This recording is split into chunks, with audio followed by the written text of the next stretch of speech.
This is episode 6 of The Uncomfortable Couch. Today's topic is boundaries.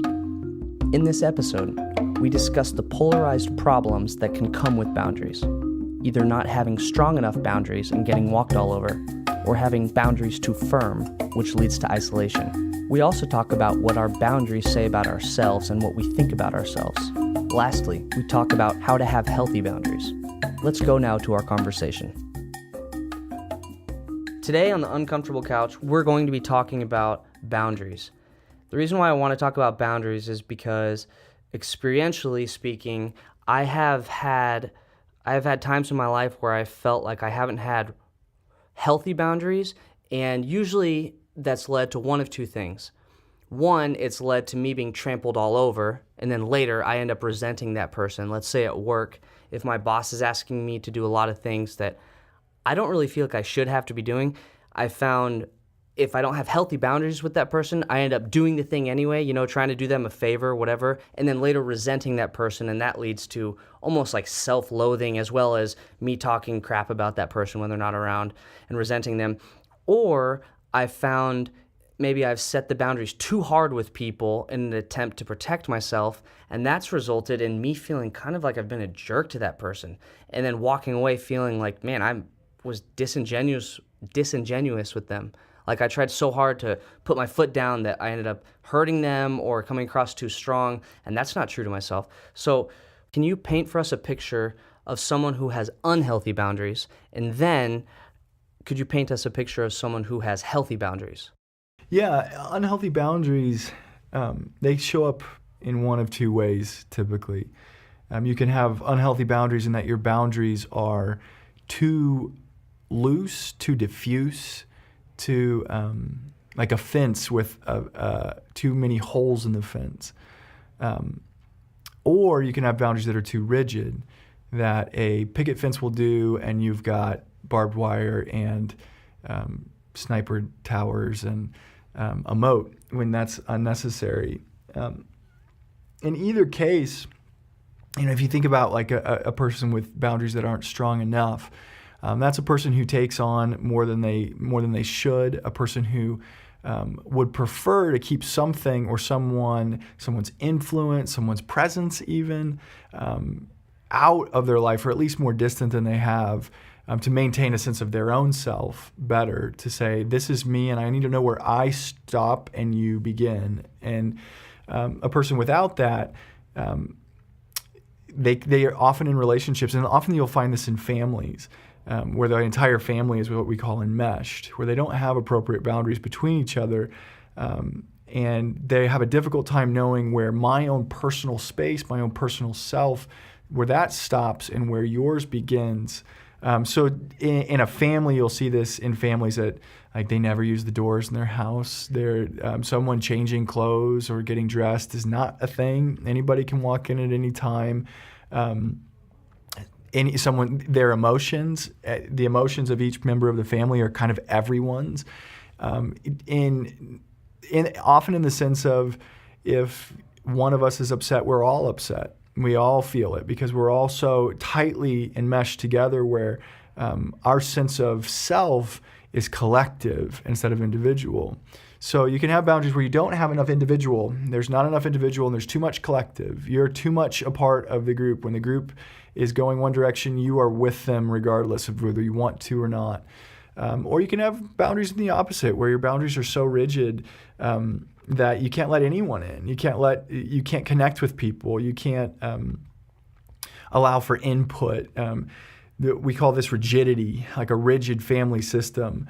Often you'll see that around the families of alcoholics, for example, where you'll have this rigidity where we cannot allow for anyone to get close to our family or into our system or into our lives, to where we can't tolerate input, and we can't let you get any closer than you are. Really, sometimes it seems like it's less of a boundary issue and more of an issue of I've got a problem. There's something wrong in my life or in the life of our family, and we can't tolerate anyone seeing it, having any sort of input into it. And so the boundaries end up being a byproduct of a defensiveness.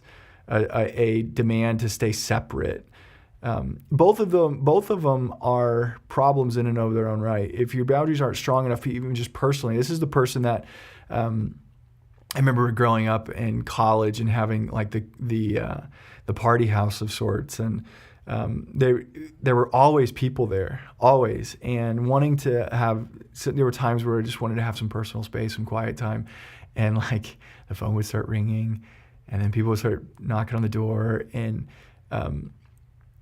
inevitably they ended up in my house. And every time there would even be times where I would just say, like, look, I live here. I don't want to be here all day, spend all week in here. I'm here all the time. Let's go do something. And they would literally like placate me by getting me in the car, driving around the block and say, well, where do you want to go? I don't know. Well, where do you want to go? And they would drive and they'd sit in a parking lot until I say, fine, let's just go back to my house and play Tekken. And they'd be like, all right, dude, whatever. I mean, cool, if that's what you want. And we'd end up at my house every time playing Tekken all night. And part of it was a boundary issue. I didn't have the boundaries, the strength of a sense of what I wanted and my ability to ask for it and to say, this is how it's going to be, the assertiveness to say, look, this is what we're going to do, and no, nobody's coming over tonight. I couldn't do that, so they were over all the time. But on the flip side, if my boundaries were so strong, I might lose my friends over just saying like, get out of my house, you jerks, and being really rigid, or it probably more likely would be if I feel really uncomfortable making friends or having friends close, then I just leave everybody out. Both of them are broken. Healthy boundaries, on the other hand, it maintains your sense of yourself.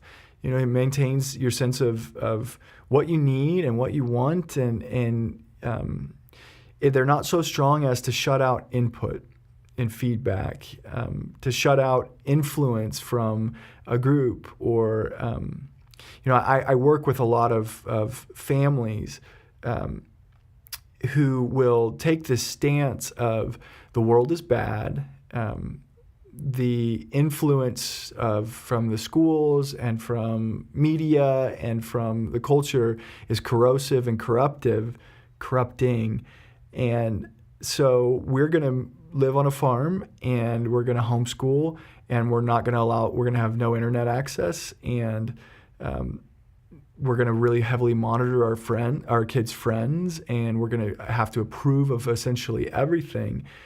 And ultimately, what seems to be the case more often than not is the kids of those families end up really learning to dislike themselves as they want to watch YouTube, and their parents have pathologized YouTube and said it's evil. They want to go hang out with their friends. They want to go do kid stuff, teenager stuff, and their parents have panicked about that for so long that their boundaries have been so rigid that when the kid just wants to go explore the world in a healthy way, they find the door is shut to them and closing them in as it closes everything else out. So healthy boundaries allow for movement. They allow for people to come and go from the system, and to find that they're welcome to come in, and that they're safe to go out, and they're welcome back, and that there's freedom within the system. But there's also choice. There's also intentionality. We can say, look, this is not going to be okay. We're going to allow for the freedom to go make friends, but we're going to have boundaries that say you can't have a kegger at our house when we're out of town. Those kinds of things. So. And there's limitless variations of both sides of that, but ultimately it's about having the freedom to allow for movement, but also the strength and structure to be intentional about what you want your life and your family and yourself to look like. I've always been like the type A person in this scenario, the type A person being like not enough boundaries.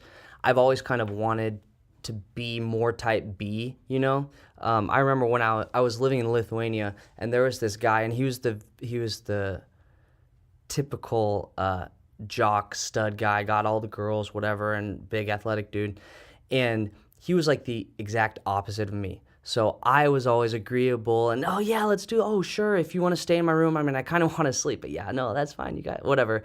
And he was much more like, dude, come on, let's do this now. And because of the affluence that he had, people went with it oftentimes. And I remember there was one time we were in the room, we were in my dorm room, and it was midnight, and they burst into the room. It was this dude and 2 or 3 of his friends, and he's like, Munyon, come on, let's go out to the club, because there was a local club like 20 minutes by foot, and I really didn't want to go. And in a moment of like pure honesty and attempted kindness, this dude said, you know what, man, you are just like so nice. You just can't say no. You can't say no, and that's what I love about you. You're just so nice. And I remember taking that kind of like a punch in the gut, like, thank you, but actually that's exactly what I don't want to be, because I feel like that's plagued me for a long time. So yeah, talking about those 2 different personality types, I coming from one end of the spectrum, I've worked to be, more a person with healthier boundaries. So anyway, the next question that I wanted to ask is a lack of boundaries, or let's say too much boundaries, is that indicative of anything deeper? For example, are boundaries connected to self-worth like we have talked about in the past? I think definitely. I think that if you thought of boundaries as sort of like a fence of protection, the whole thing falls apart if I don't believe there's anything worth protecting.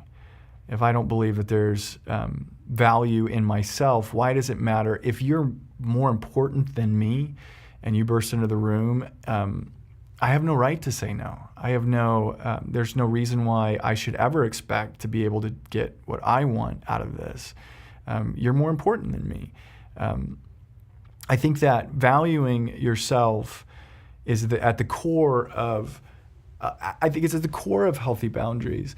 And I think that it works in reverse too with rigid boundaries. If you think about it, a person with rigid boundaries is often pretty, they're protective.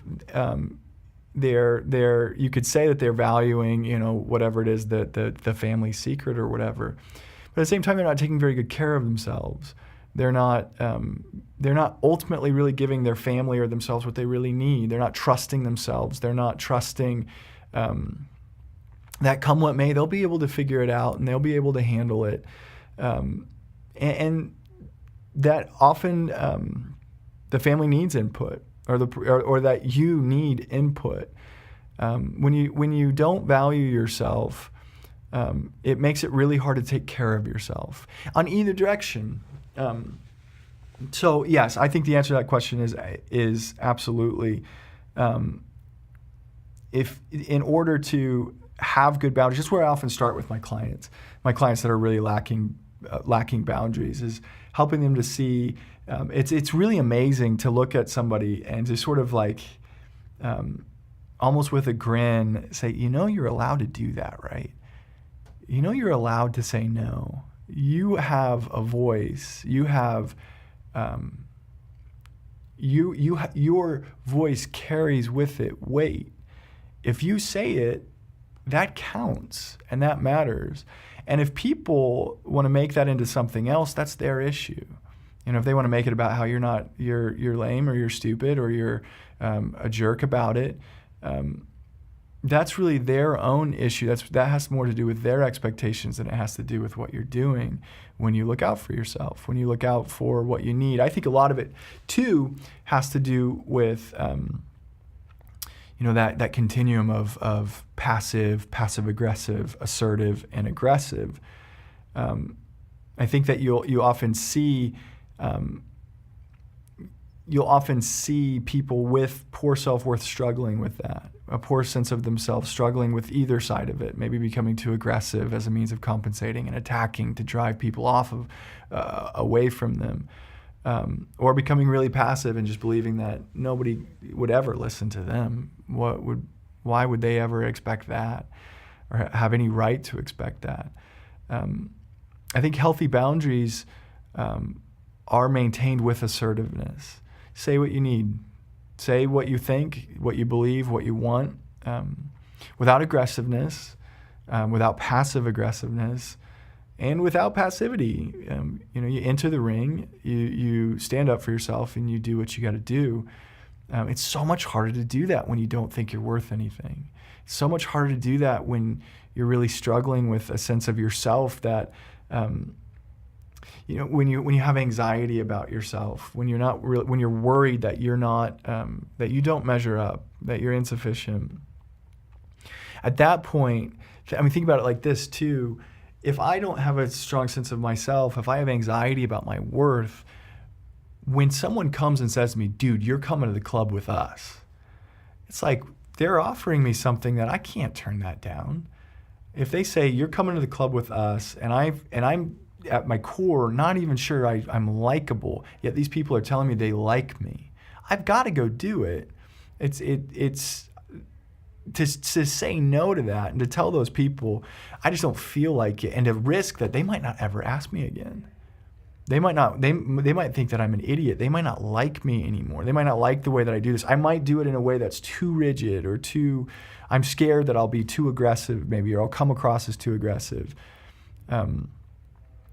Ultimately what ends up happening in those situations is that my anxiety, like in the situation for you, my anxiety can end up putting me in a vulnerable position. My lack of self-worth, my lack of boundaries can put me in a vulnerable position where I can become the group mascot that will be up for anything and will do anything, and that can be essentially just used, taken advantage of.